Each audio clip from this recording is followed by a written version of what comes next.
So get off your high horse. Enjoy good football. It's on in the background. Have a conversation with somebody. It's good, right? If you don't like the two teams playing, whatever. I'm about as plugged into football as any professional analyst could be.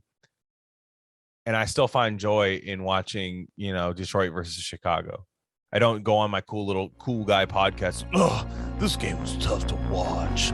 Ugh. You get paid to watch it. Come on. It drives me nuts.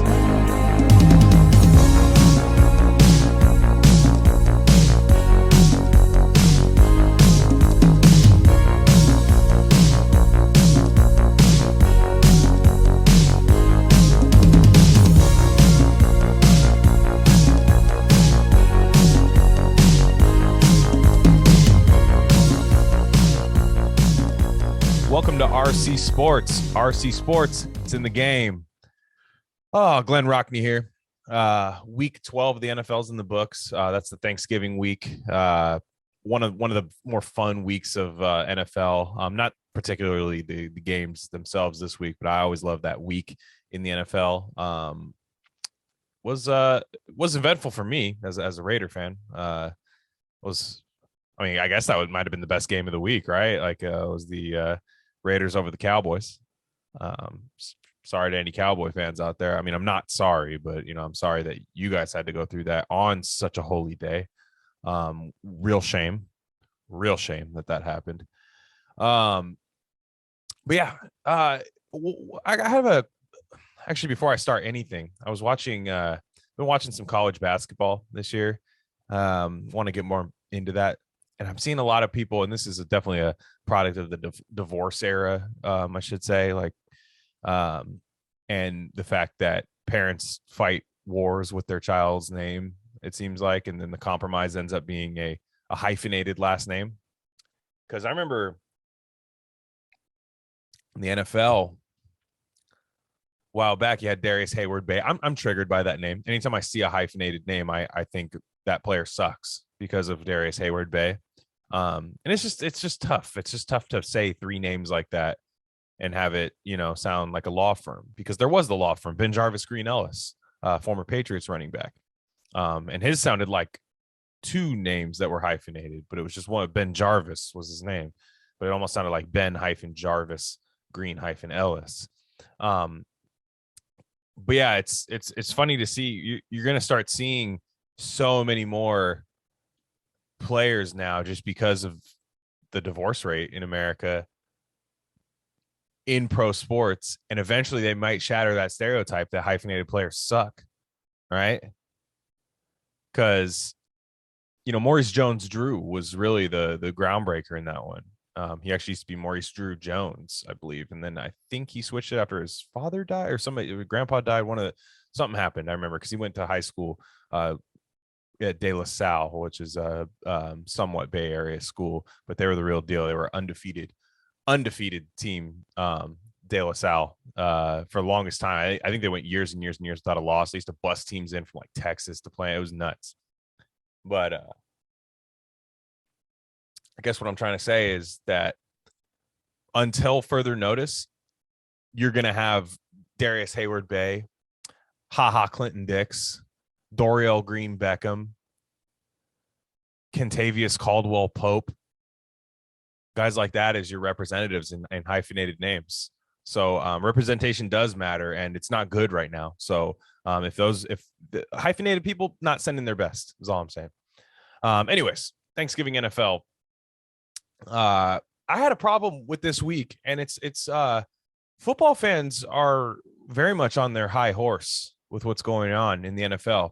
So let's look at primetime games that we had this week. You had 3 Thanksgiving games. I consider them all primetime. However, the primetime of the primetime was the night game, and that's the Bills and Saints. Objectively, a bad game, 31-6.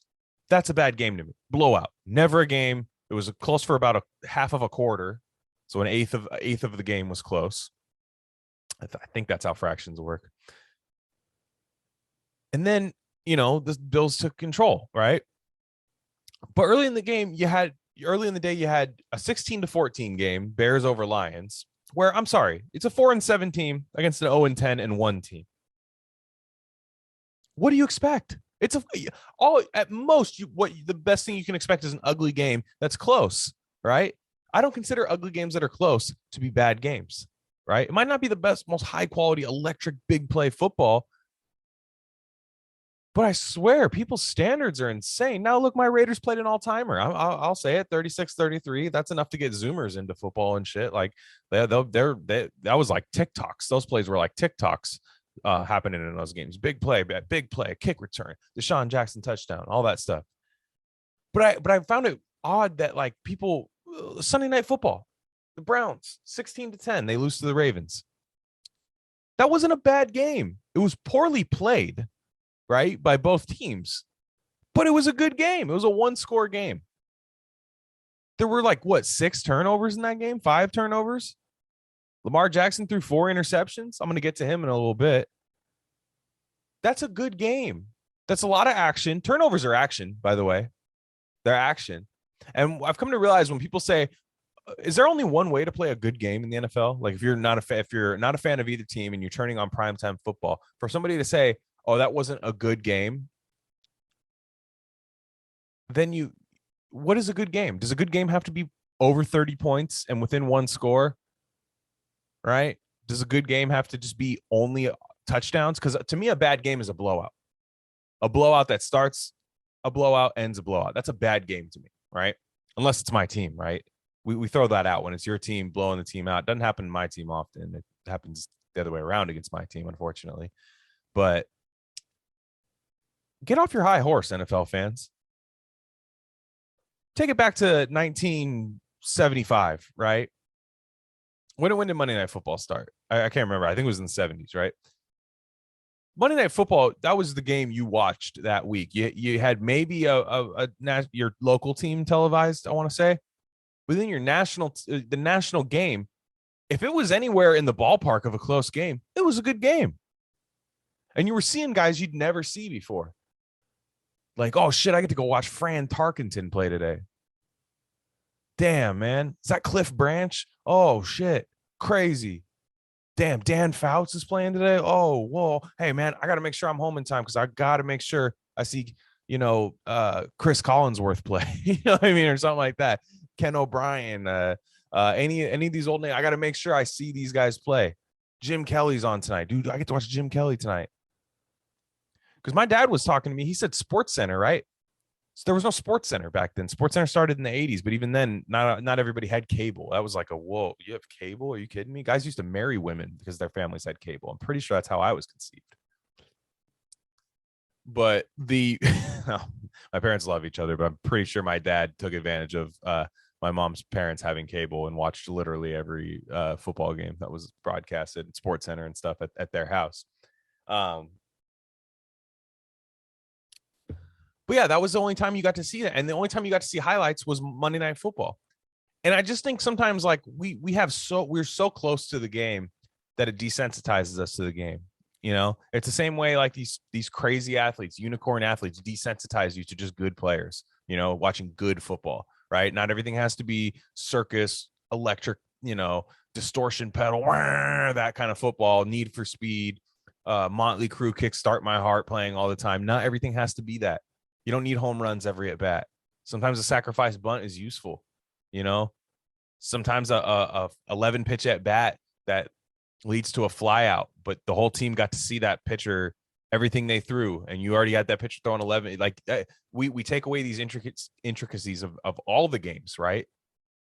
Of all the games, because we have so much exposure to it, because we have, fantasy football, we have gambling, we have all this stuff that it's very tough to please us. And what's next, right? We are going to hit an access ceiling, I think, right?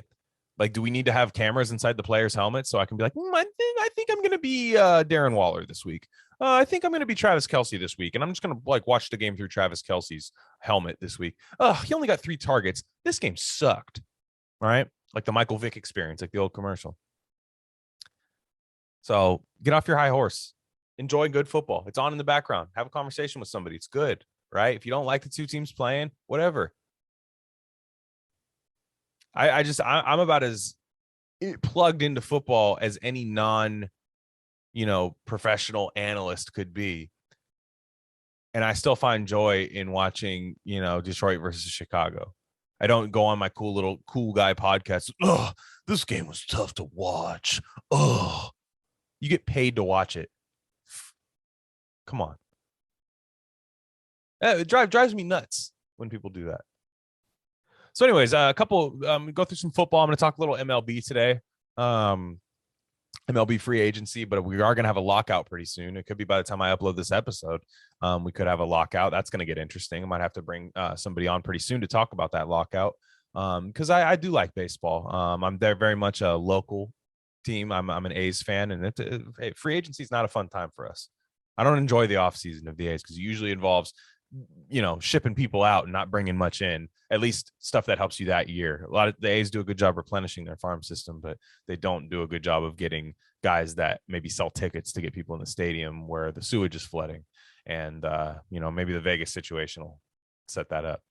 But a couple games I wanted to talk about here. I'm going to talk about the Raiders and Cowboys a little bit. Again, I have another podcast called Rock Vegas. So if you're a Raider fan wondering why I'm not talking about Raiders right now, there's another playlist on this channel. If you hit subscribe, you can check out the Rock Vegas podcast, live streams, all the stuff I do on the Raiders there. I go in depth, but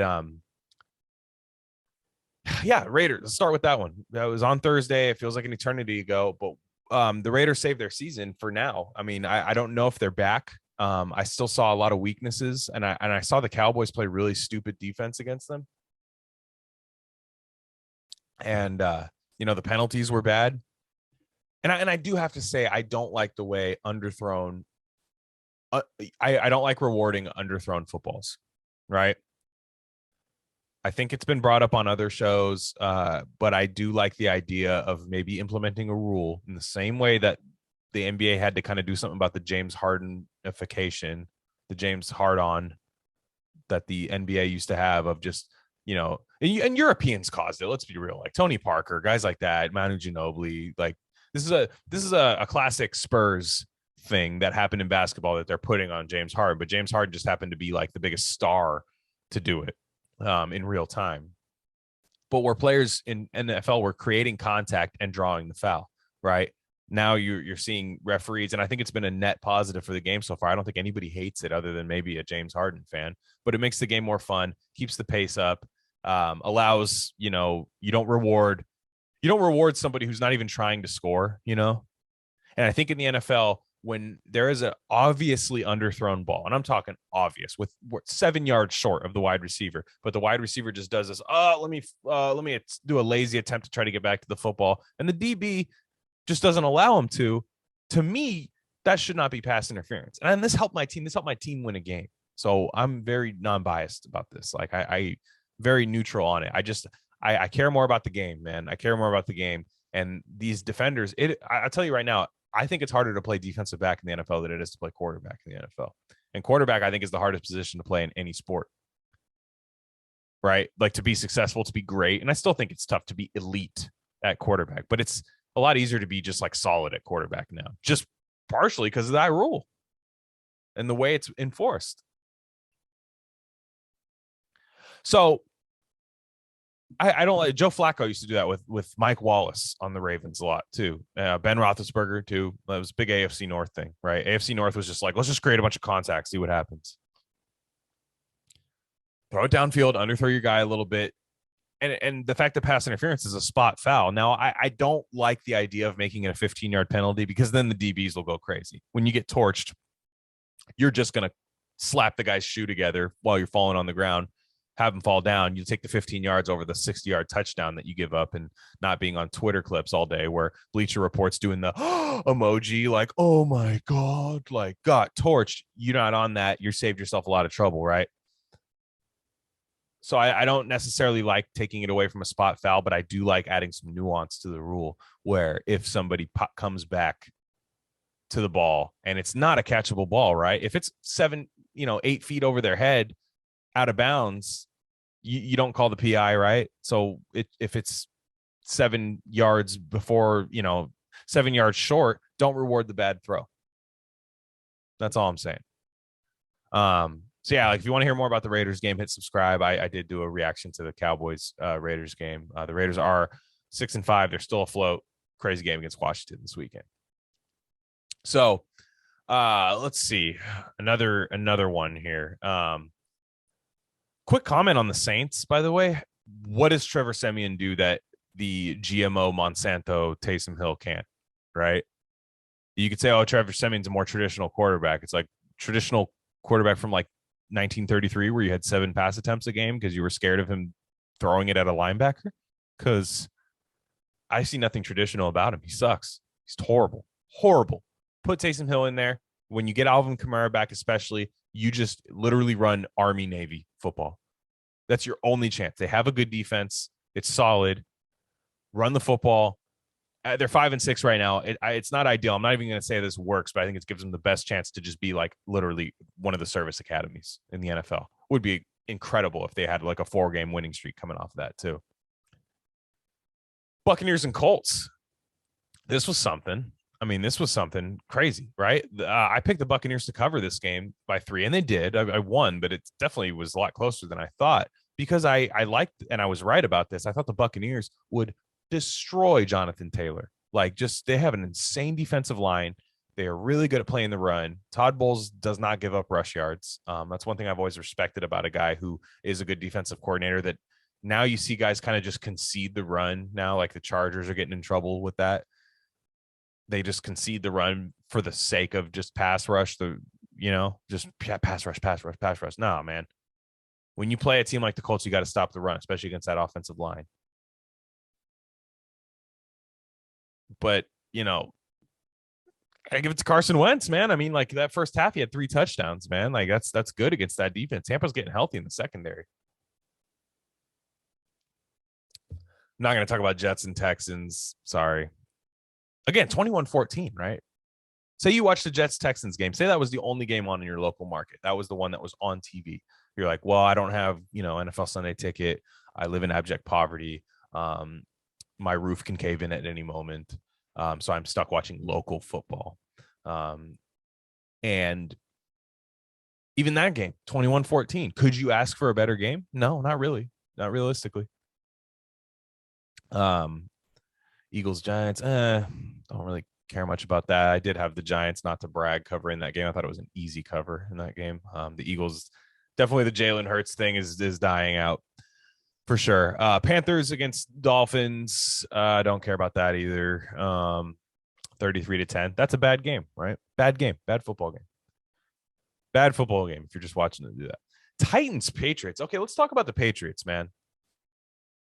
Okay, I have to if you have been an RC Sports viewer, one of the first episodes we did with Marcus Johnson, and might have to revisit that pretty soon, is we did the alpha beta rankings on coaches. Now, I think what I did was a very ironic, not even ironic, but like almost a contrarian thing where I gave Belichick a beta grade only because I could, right? It was the first year that I could give him one, and I did it.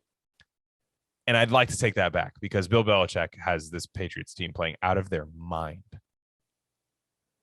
And like Mac Jones is good, but it's not him. You know what I mean? Mac Jones is good. He's operating the offense.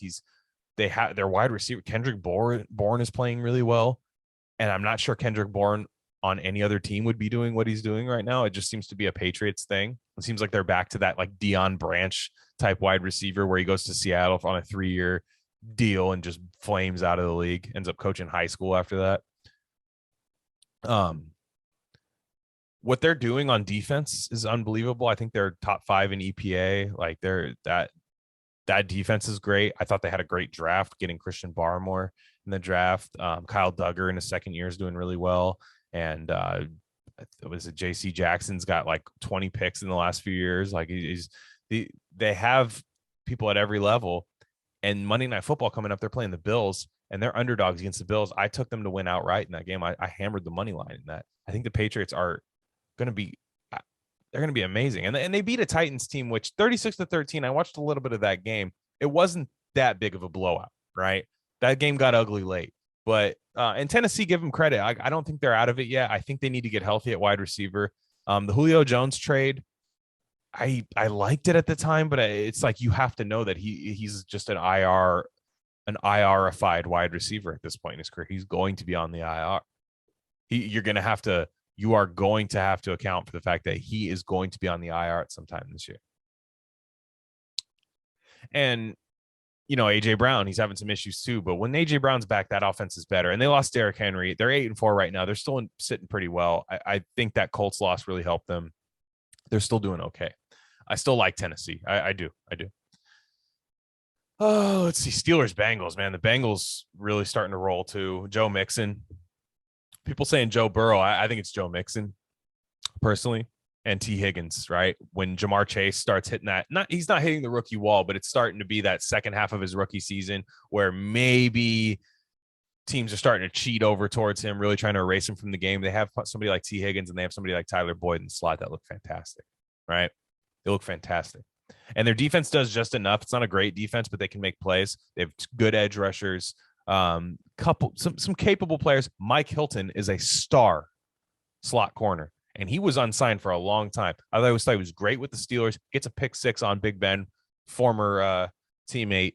And to talk about Big Ben's done. He's absolutely done. He's been done, but he's done. He's done. I think they kicked the last little bit of dirt on him. He is done. Problem is you can't put Mason Rudolph in because he never got started, right? To be done, you have to have started. And Mason Rudolph never got going. So Steelers are in a predicament. I see them in the offseason trying to make a trade for like a Derek Carr. Maybe even trying to poach Taylor Heineke or like some random quarterback because they have a pretty decent roster. I like their wide receiver core. I like Pat Freiermuth. I like Najee Harris. Their offensive line needs some work, but I like some pieces they have on defense. And they have Mike Tomlin, who is a good coach. But you just can't do anything with Big Ben back there. Chargers, Broncos. Oh, man, who would have thought that the Chargers are not as good as they were hyped up to be? Wow. Hold on. Let me put on my shocked face. Yeah, no, I'm floored. You're going to have to give me a second to process this. Wow. You're telling me that the team that people were already the NFL media, I swear to God, they basically start making the Super Bowl rings for the Chargers every offseason. Oh, yeah, buddy, watch out for the Chargers. And they say these takes like Rex Ryan will be on First Take. They say it like it's some novel assessment, like nobody has it. Like since 2003, people haven't been doing this. I'm sorry. The Chargers are soft. They are soft. Yeah, I get it. They're my division rival. That's why I got a little spice. I added a little paprika to this take. It's okay. I get it. They're probably not as bad as I'm saying, but they're soft. They concede yards on the ground. That was Brandon Staley. That was his thing with the Rams too. They concede yards on the ground, but they don't have Aaron Donald in the middle, to make those plays. Their secondary is good. Derwin James is really good, but they got shredded by the Broncos. And the Broncos are pretty good. I'll say that much. The Broncos are another team, in my opinion. They are like the Steelers, but Teddy Bridgewater is like twice as good as Ben Roethlisberger right now. And that's not a compliment to Teddy Bridgewater, right? That's more of an indictment on Ben Roethlisberger. But the Broncos look really good. They're 6-5. The Chargers are 6-5. The Raiders are 6-5. And the Chiefs are starting to get rolling. What a division that is. But the Chargers are trending downwards. And Justin Herbert, royalty, NFL royalty. He's already had his Hall of Fame bust being built in Canton. The stuff I've been hearing from these people about Justin Herbert, and I'll say this, I didn't like him coming out. I didn't think he was all that at Oregon. I thought he was a big arm quarterback, Jake Locker style quarterback. I thought he was that kind of bad. I thought he was going to be a bust. But to be fair, he has an absolute cannon, and you saw against the Steelers when he was letting it rip down the field, it looked really good. But he turns into Captain Checkdown, and people blame Joe Lombardi, who by no means do I think is a good offensive coordinator. They blame Joe Lombardi for this guy's shortcomings, and it's like, no, he is a checkdown quarterback. That is what he does. There's nothing wrong with that, but there is a time where if you do get gun shy, it can hurt you, and it's starting to be the case with Justin Herbert. So if you have a future bet on the Chargers, winning the AFC West, I don't know. I don't think so. I think Kansas City woke up, and I think they're going to get rolling on this. Another huge game. Rams at Packers. This was an easy one to bet because the Rams are very much like the Chargers. The two LA teams are very soft. They're glitzy. They're glamorous. They got a lot of hype behind them. They're both extremely soft. I hate to say it. My dad's a big Rams fan. I always pull for him in the NFC. If I had it my way, it'd be Rams Raiders Super Bowl every year.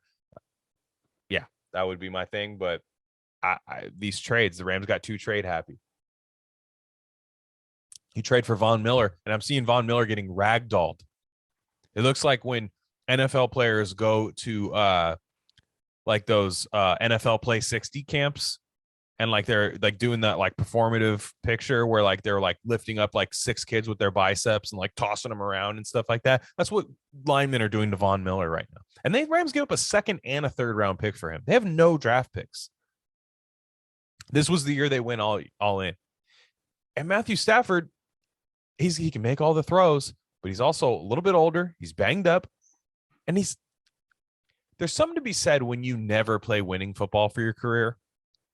This was never going to be the Peyton Manning situation. Peyton Manning played winning football with the Colts, right? A couple times he couldn't get over the hump. He got over the hump once, won the Super Bowl. Matt Stafford's never gotten over the hump.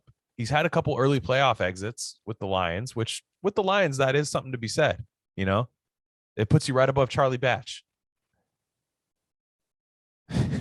But, you know, Stafford in these games, and the easy bet for me, the Packers were, what were they, underdogs? Yeah, I took them to win outright.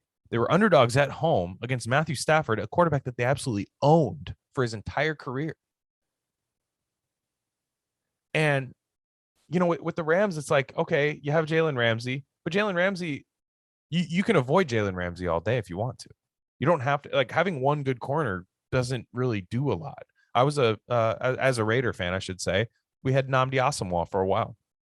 The teams were dog shit because you know who they had on the other side? Stanford Routt, Chris Johnson, the corner, like just bad corners on the other side. Sometimes Philip Buchanan, I want to say, Fabian Washington, all these other guys on the other side, to where, like, yeah, Nnamdi had his contract voided because of lack of targets and lack of interceptions. His contract got voided from that because there were clauses in it.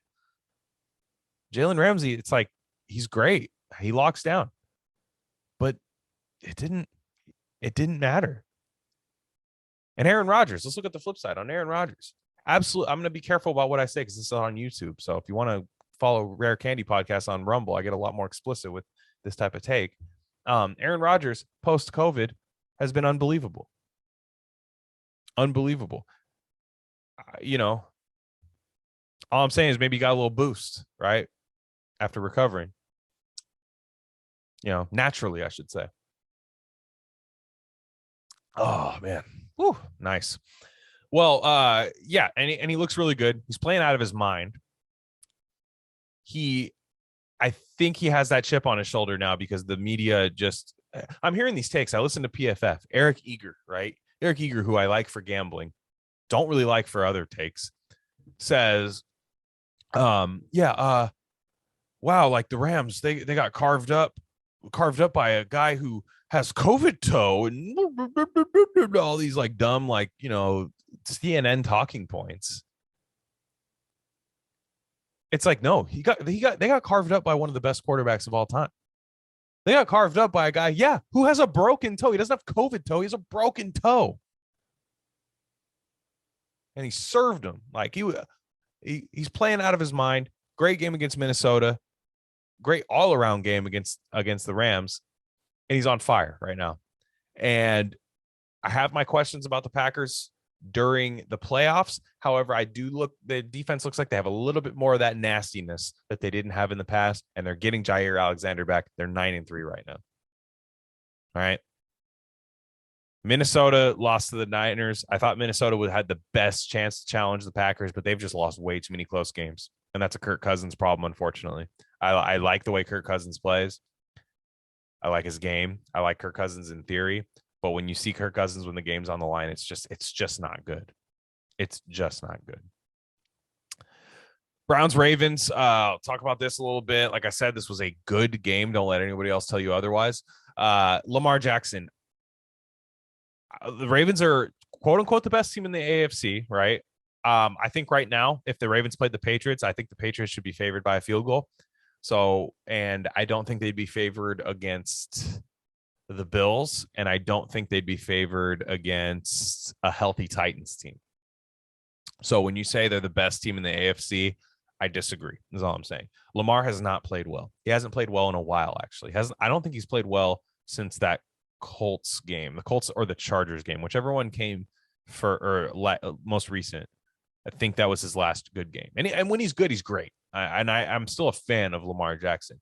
But what do you do if you're Lamar and both these quarterbacks, right? What do you do if you're the Ravens? You have to sign Lamar, right? You cannot let that guy walk away. Now, at the same time, do you give him an 8-year deal? Do you give him the Mahomes money? Right? The guy where you know that if his legs go, and they do, I'm sorry, nobody has their mobility in their 30s the way Lamar has it now. You just don't.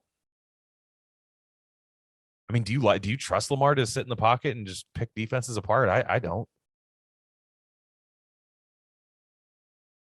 He just isn't. He isn't what a lot of people think he is. And there's definitely a culture war with Lamar Jackson. It's like, look, we get that Bill Polian said he was a running back. That was a dumb take, a bad take, stupid take.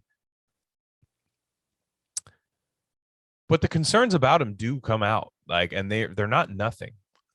And I think a lot of people, like almost like look, let's be real, it's a race thing. Like a lot of people think like, oh man, saying black quarterbacks can't do it. We know black quarterbacks can win in the NFL. We know they can. We've always known they can, and they do. However, with Lamar, the concerns about Lamar do come out. Playoff Lamar is not great. And right now, Lamar's not playing all that well. Now, what the Ravens are doing is they're making plays on defense, and their defense gives up a lot of big plays, but they make a lot of big plays. They are definitely like just a powder keg as a team. And I do think that it's going to explode pretty soon, and not in a good way. And with the Browns, the Browns are 6-6. They have a good run game that the Ravens did a fantastic job against. But I'm not so sure that I'm not so sure you pay Baker Mayfield. And when you're the Browns, it's one of those things like you have to treat him like Josh Allen, right? He's the first good quarterback your franchise has had since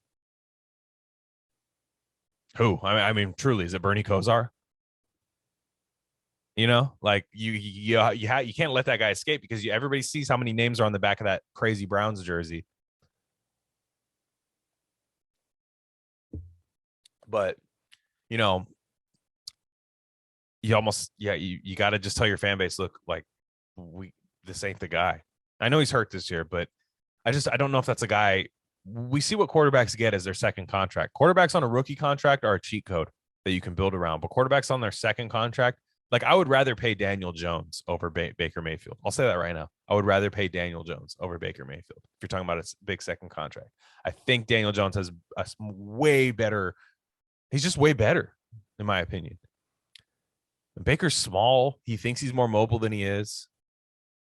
It never quite works with top end wide receivers. I mean, Odell has his own issues, but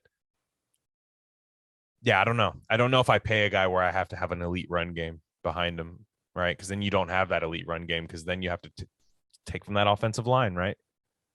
It's like when you have bills at the end of the day or at the end of the month and you go, oh, which bills can I get away with not paying, right? Because I don't make that much money. Which bills can I get away with not paying, right? And that's what you do. I have to pay Baker Mayfield. So which offensive lineman can I take off the team? Oh, let me take the two guards out of there. All of a sudden you can't run the ball. Then you have Baker Mayfield with no run game.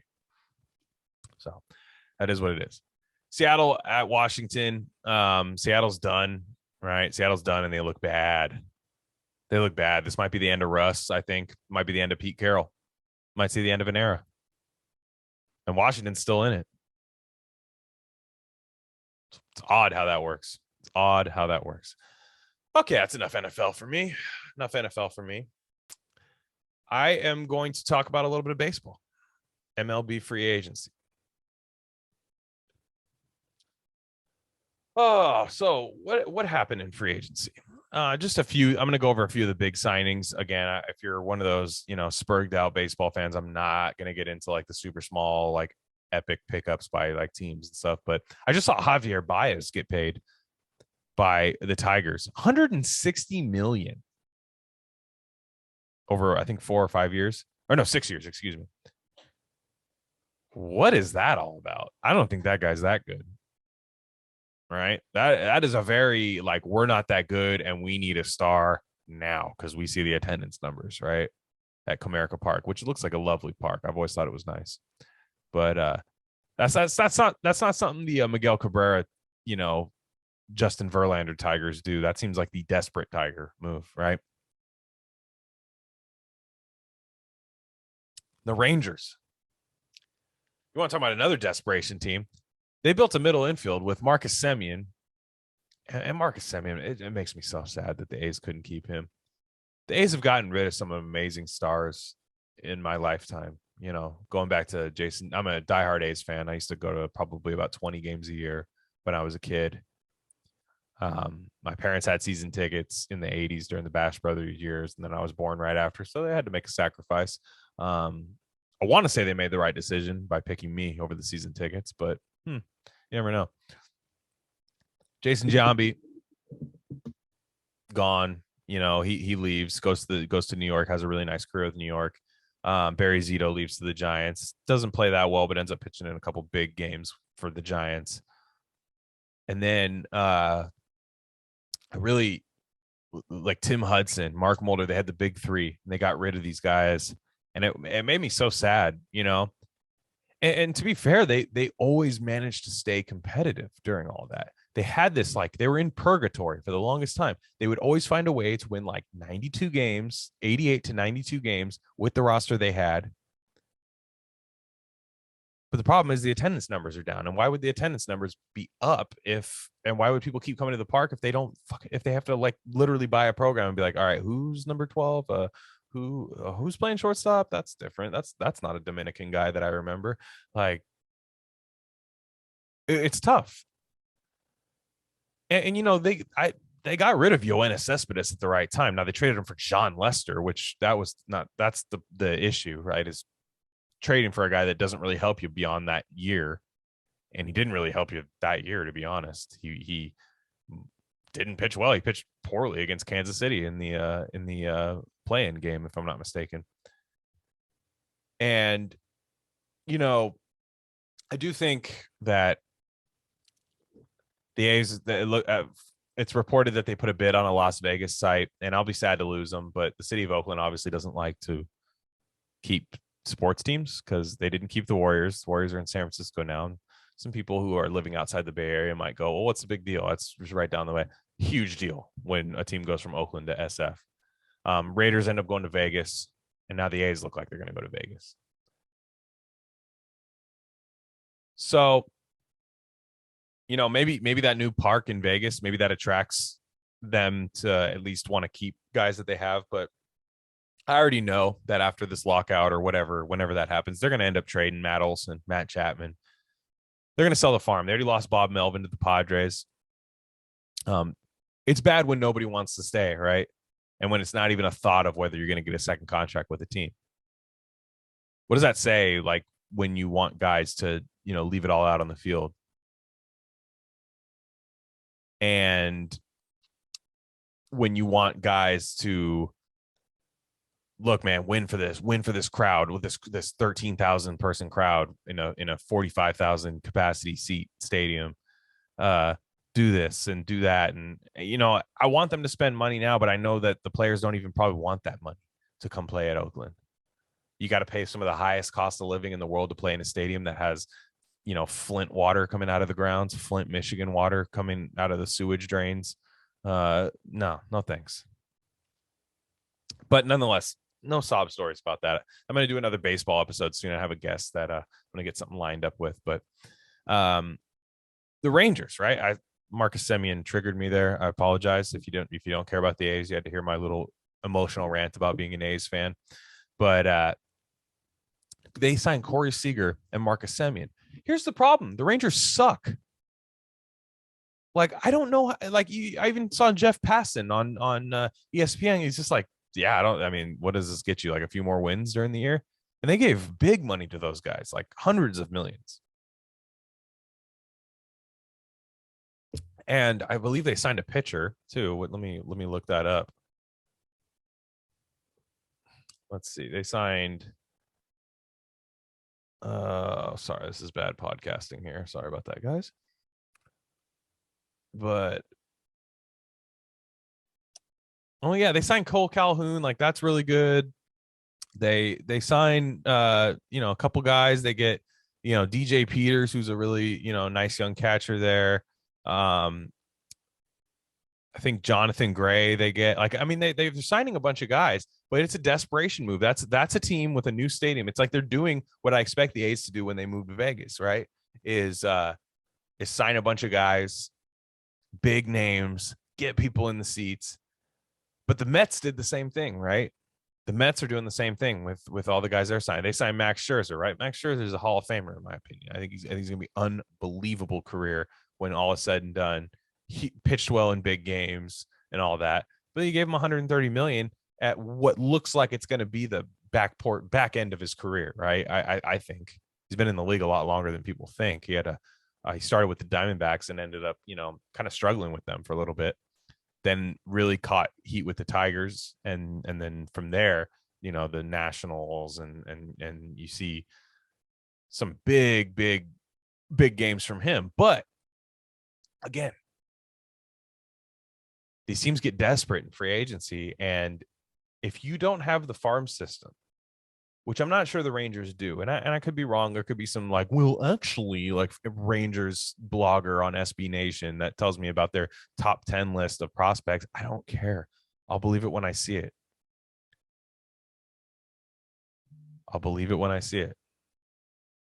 So, also the Angels signed Noah Syndergaard, which is hilarious. It's like a very typical CJ Wilson-esque signing by the Angels. That's going to be bad too.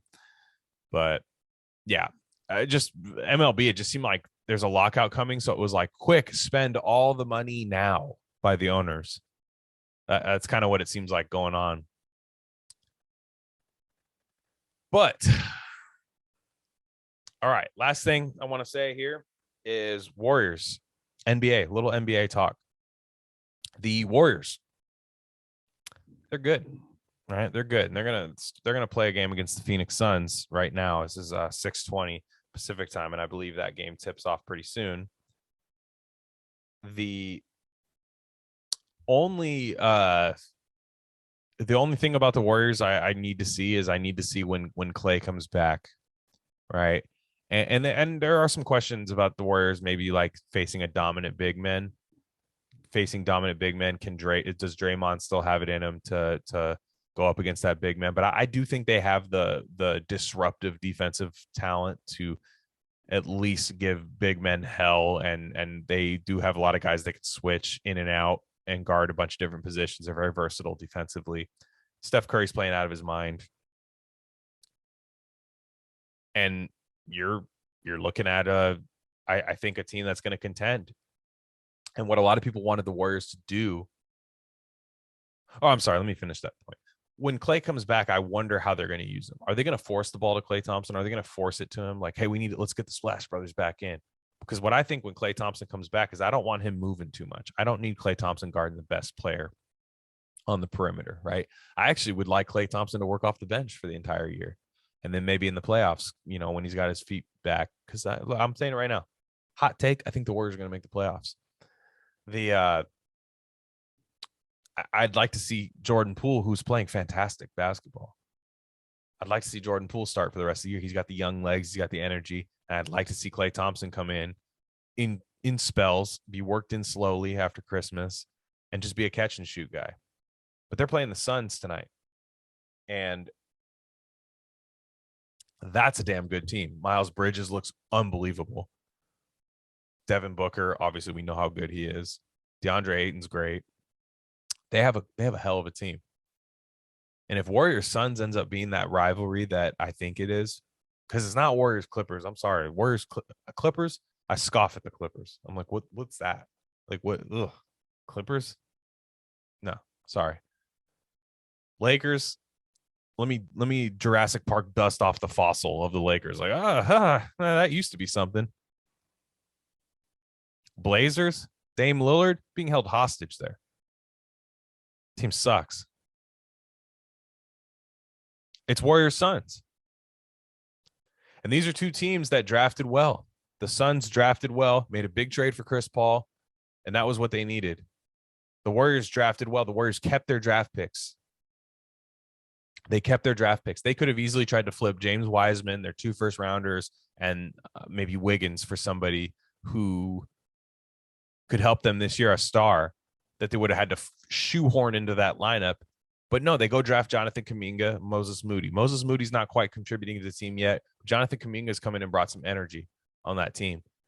And what you've done, I think, is you can stagger primes of players beyond this year. And that's why I wanted them to keep the picks and actually make good picks. And now there were questions if Bob Myers was going to make a good pick because he hadn't been drafting all that well lately. That being said, Jordan Poole was one of those questionable draft picks that's ended up becoming, in my opinion, who could end up becoming a star in this league. Star might be a little bit too strong, much like this old fashioned I'm drinking, but it could be. It could be something special. But when they bring in guys like Jonathan Kuminga, you can stall out Steph Curry's prime to where Steph Curry's, in my opinion, is the MVP of the NBA right now. Well, just right now, and we're only a third of the way through the season, if that. But he's not young. He's 33, 34, something like that. And eventually he might just end up being a spot up 3-point shooter like a Ray Allen end of his career kind of guy. And you're going to want guys with high energy that could run the floor, guys like Jordan Poole, and you've got young controllable contracts to stagger Steph Curry's career to where you're not constantly trading everything you have for like one star to keep Steph Curry happy. And that's what happens when you build a team organically. And it looks like the Suns have been doing that too. They've been drafting well. They hit an absolute home run in Devin Booker, and Devin Booker didn't cry to go get traded to some other team. No, he didn't. He decided to win with the team he was on. And I respect him forever for that. And I hope this starts becoming a trend in the NBA where bad teams just try to scrap everything they've done and win through free agency, and good teams build through the draft good players. And I know it's tough with college when guys are one and done, but draft good players, stick with them, get some good veterans around them, build a good organic team, as organic as you can in this crazy, like Bleacher Report, ESPN, epic NBA trade machine trades. I hope that ends up becoming the precedent that's being set in the NBA. So I think that's it for me, guys. I think that's it for me. I wish I could do these every week, man. I really enjoy it. And I do have some interviews lined up. Some people I want to bring on to talk baseball, some hockey stuff. I know I don't know anything about hockey. So when I bring on a guest, it's typically something I don't know enough about. Or if it's NFL, which I do know a lot about, I can bring on somebody that's able to riff with me and stuff. So again, if you like this show and you think you can contribute, I will bring you on. As long as you're not just like a, hands in your pocket. Yeah. Don't be that guy. Don't be like, hey, I'm fantastic on podcasts. And then you freeze up. But if you are good, and look, it's just 2 people talking, man. We're not doing Joe Rogan numbers here, man. This is, get a couple hundred views and that's it. If you want to do that, hit me up. You know where to find me, at Glen Rockney, at RareCandy Pod 1. I'm on both accounts. Subscribe to the channel. Again, RareCandy is my main podcast. That's the one that I put all my effort into, everything. This is just my fun one. But I do have a lot of fun doing it, and I do think about it. I stand around at my job all day thinking about shit I'm going to say later on the show. So thanks you guys for listening. Again, follow me on Twitter at Glen Rockney, at RareCandy Pod 1. And everybody have a safe week. I try to do these weekly. It ends up being bi-weekly if we're being real. So everybody have a safe week. All right. Thanks, guys.